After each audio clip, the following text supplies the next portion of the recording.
Beim letzten Mal hat der Wedel die 2 Becherhälften mit diesen Eisenringen zusammengesetzt und geleimt. Und jetzt über die Nacht trocknen. Und jetzt kann ich die fortnehmen.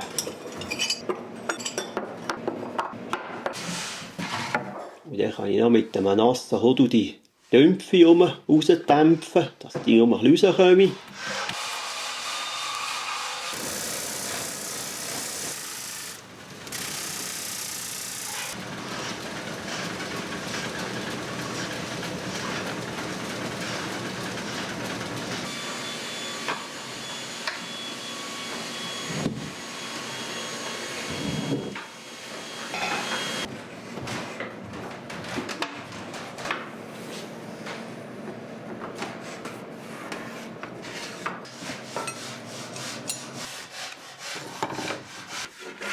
Da muss ich auch schauen, jetzt, dass es schön rund wird, die Näcke alle draus sind.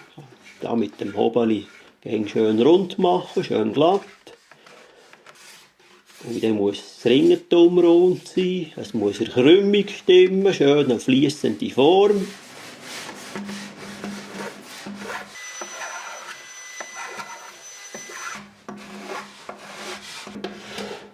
Und wenn ich es dann mit dem Höbeli anfange, dann kommt das Schleifen. Und dann schleift man halt, bis es wirklich schon ganz gut ist. Wenn es alles stimmt, dann tut man da die einmessen, wo die Verzierungsräfchen kommen. Man die kann verleimen auf die richtigen Durchmesser. Und dann später auch noch der Becher Nute einfräsen mit der Oberfräse, dass man dann den Becherreif drechseln kann für vordran.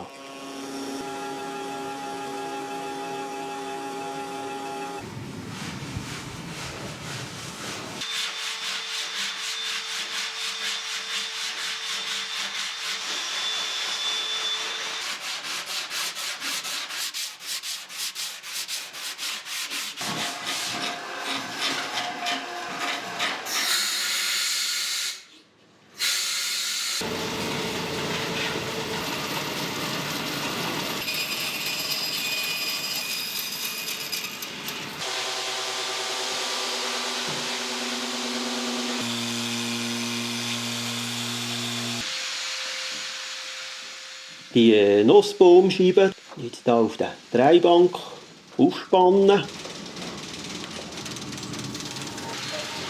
Von dem gibt es jetzt den Becherreif, der vorne drauf kommt. Das gibt ihm einfach noch so den Abschluss. Und dann kann ich da seitwärts ein bisschen fortdrehen, dass es nicht mehr so schwaddelt. Und auch im Durchmesser kann ich einfach ein bisschen nehmen.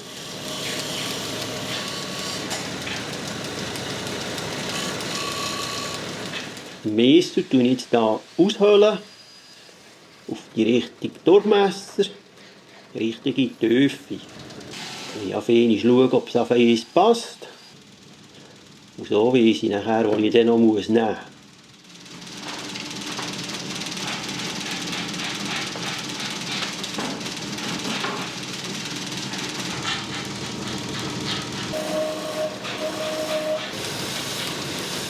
Und wenn es dann passt, kann ich hier zeichnen, dass ich dann weiss, der Aussendurchmesser, da tue ich abdrechseln bis an den Strich her.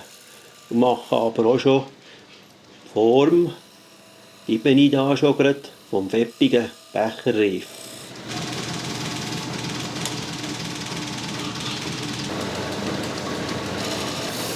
Und Und da muss ich jetzt auch ein paar Mal schauen, anpassen, es dran stecken, schauen, was noch ein bisschen verleiden darf, ob der Winkel stimmt und die Form.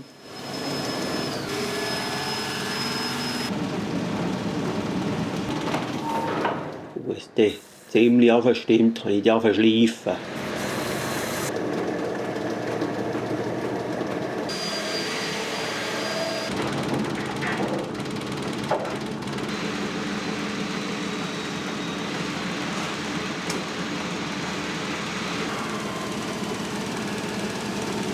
Wenn die Form stimmt, die Messung alle stimmen, jetzt muss ich auf den Gang zurückschalten bei der Drechselbank und nur noch fein abstechen, bis er schön abkommt.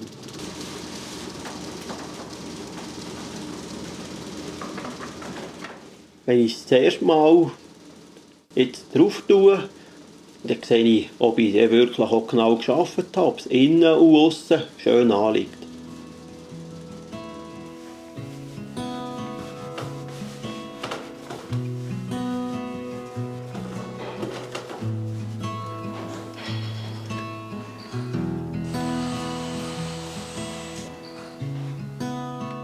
Die Arbeit hier, der Alphornmacherei, das gibt ihm eigentlich viel. Man tut etwas von Hand erschaffen, aus Holz, wo jedes Holz anders ist. Man geht aufs Holz ein. Also die Bedingung, dass man hier werken kann, muss man das Auge und das Gespür für das Holz haben. Vielleicht auch ein bisschen Leidenschaft und Liebe zum Holz. Auch wenn man manchmal vielleicht 4-5 Stunden lang an einem kleinen bisschen schleift und jetzt zuletzt das Endprodukt sieht, dann ist das schon einfach ganz etwas Schönes. Das ist einfach, ja, das gibt ihm viel. Etwas aus einem bisschen Holz machen, das so schön tönt. Das ist einfach das, ja, was ich eigentlich gerne hätte machen.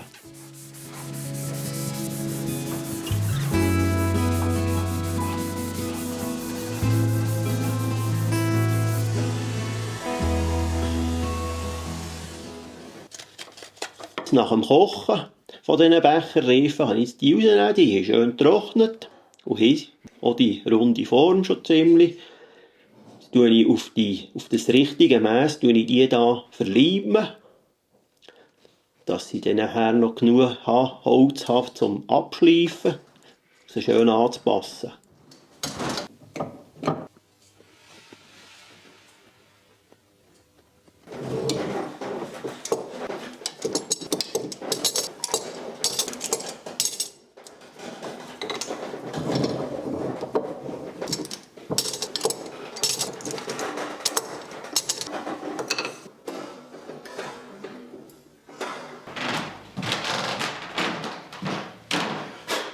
Nachher tue ich die Reifen aufziehen auf das Horn und schaue einfach, wie sie so passen. Oder dann noch kehren, welchen Weg dass er schöner passt, oder beide. Und dann kann ich nachher anfangen, innen fortschleifen an diesen Reifen, bis sie passen. Und dann muss ich drauf tun und mal ein bisschen schauen, was noch fehlt. Ein bisschen anzeichnen und umschleifen. Und wenn sie dann wirklich passen und noch am richtigen Ort sind, sie muss auf einen gewissen Punkt kommen und dann noch passen, dann kann man dann nachher die auf einen Klotz aufspannen und sie nachher drechseln und je nach Art vom Horn gibt es nachher ein Muster drin oder Käse.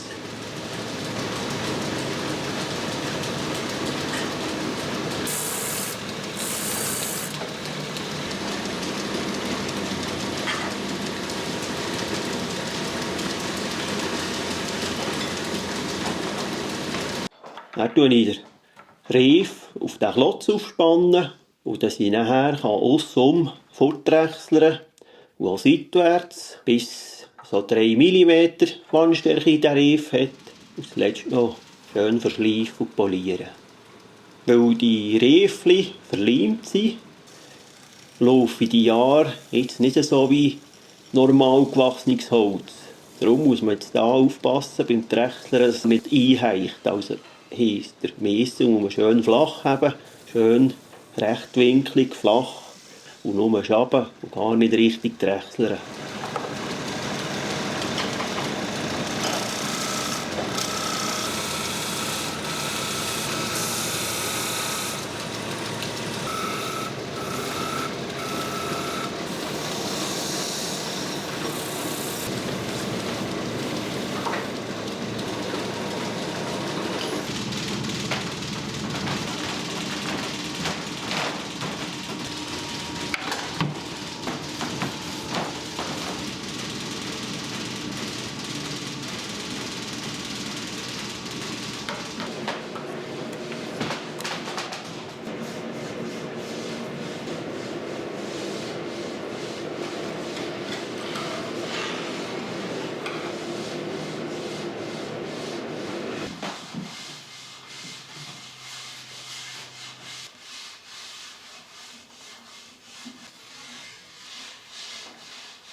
Bei diesen Nussbaumringen hat man durch das, dass man sie kreisförmig verleimt hat, den Jahraufbau ringsum.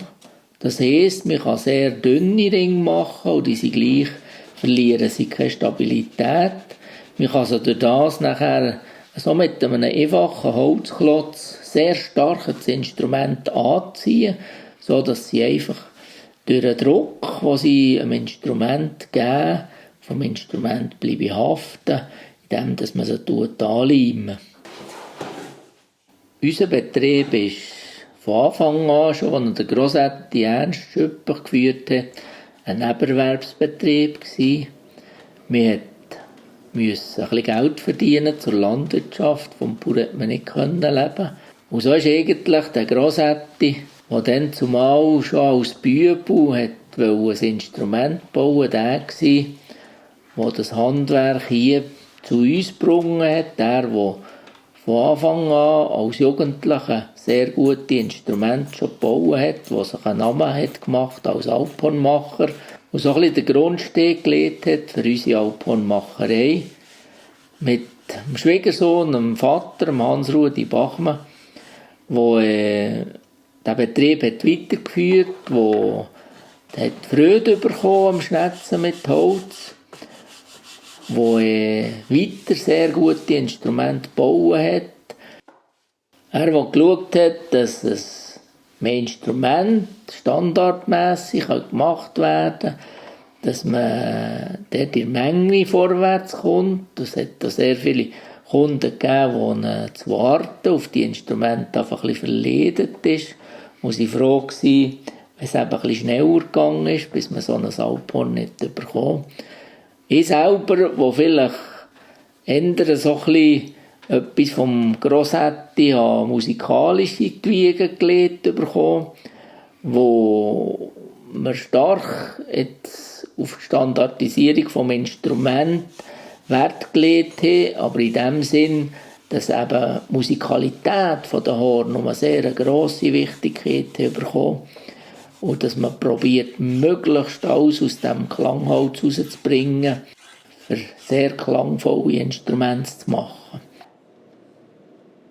Ich, wo die Bauern eigentlich erlebt habe als kleiner Giel und zusätzlich ein bisschen gespielt in der Alphornmacherei, ein bisschen mit Holz zu tun gehabt, wo angefangen haben mit Pfeilenbögen und Armbrüsten, wo später nachher eigentlich mich dazu entschieden habe, das Alphorn irgendwie aus meinem Herz rauszunehmen und weiterzuführen.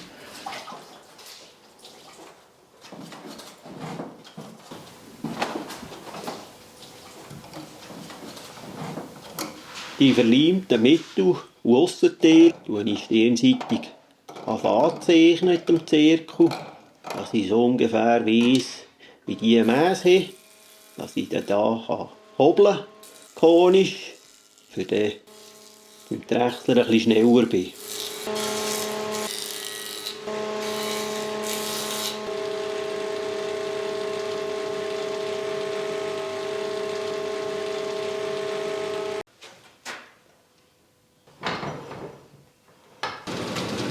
Im Drechseln muss ich schauen, dass ich schön gerade bin. Und dann zuletzt genau die richtigen Mäße habe. Die Aussenmäße ist ja dann auch das Innenmäß später.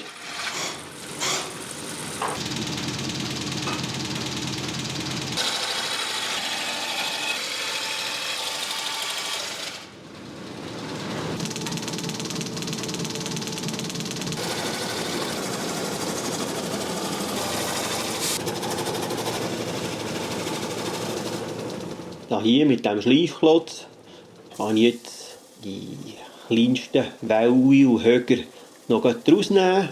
Darf nicht zu lang schleifen, sonst nimmt es nur die weichen Sommerjahre und die zähen Winterjahre bleibe ich dann noch sein. Dann muss ich dann den Messel her haben.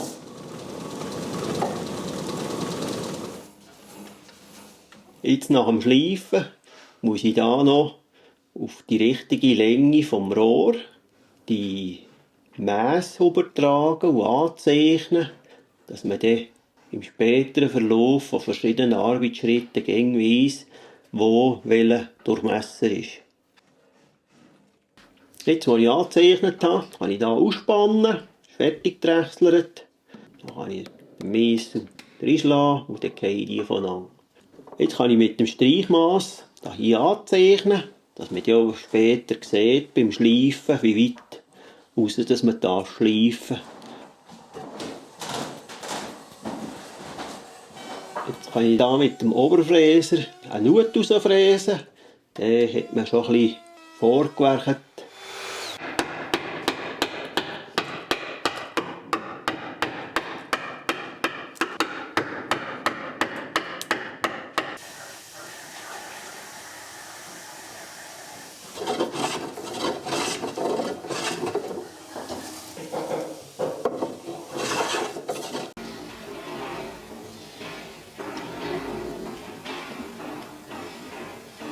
Ich bin also Bachmann Hans-Rudi, Jahrgang 43. Aufgewachsen bin ich in Röthenbach im Emmental. Und gelernt habe ich nichts mit Holz. Ich habe also das Bauern gelernt und die Unterrichtsschule gemacht im 7 auf 68, Bauernschule. Und im 64 habe ich also Tochter, die jüngere Tochter vom Schüppach gelernt kennen. Und im 68 haben wir uns verlobt und dann bin ich nachher hier auf den Knubbel gezügelt. Also, die Alphornmacherei ist gegründet worden von meinem Schwiegervater, vom Schüppach Ernst, der hier auf dem Knubbel aufgewachsen ist. Er hat also die Alphornmacherei im 1925 gegründet. Also das ist ja jetzt mehr als 100 Jahre.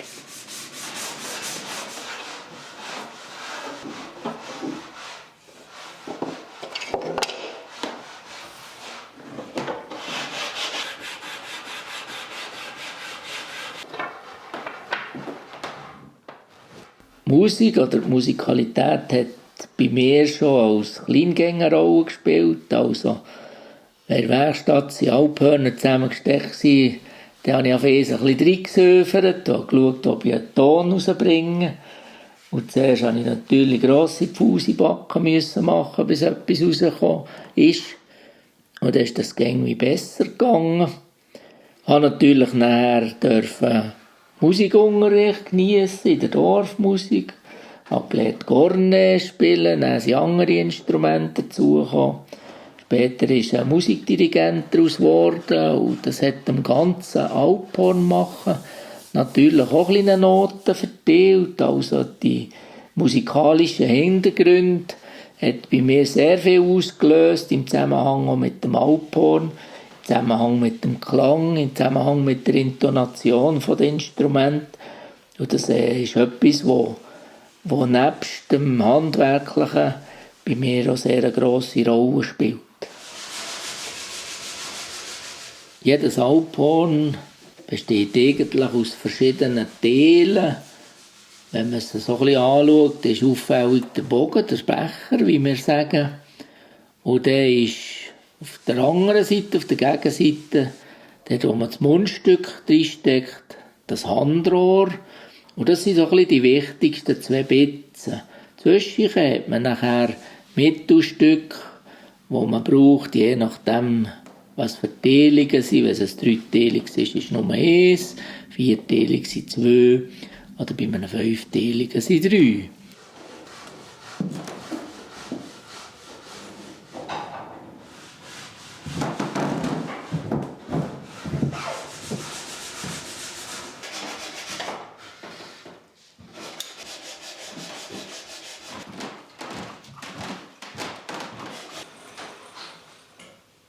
Ich tue gerne im Detail an diesen Hörnern arbeiten, oder, und Zweck machen, bis sie nachher schön aussehen, schlussendlich, ja. Und schön ausschleifen, innen und aussen, dass dann auch innen schön sauber ist. Das ist sehr wichtig, dass man ein sauberes und schönes und reines Blasen und ein gut gestimmtes Alphorn abgeben kann.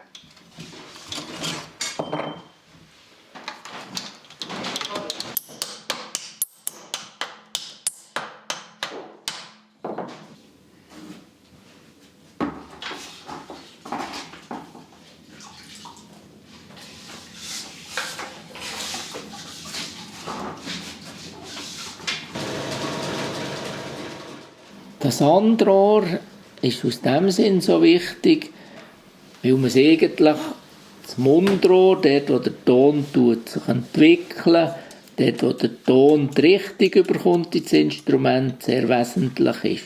Also es ist eigentlich auch dort, wo die Treffsicherheit vom Instrument den Anfang nimmt, dort wo die Intonation vom Instrument den Anfang nimmt, dort wo die Leichtigkeit von Spielweise den Anfang nimmt, von dort her, der Teil, wo man das Mundstück reinsteckt, bloß die ersten 25 cm sind eigentlich wesentlich, für dass das Alphorn einen guten Ton, eine stabile Intonation überkommt.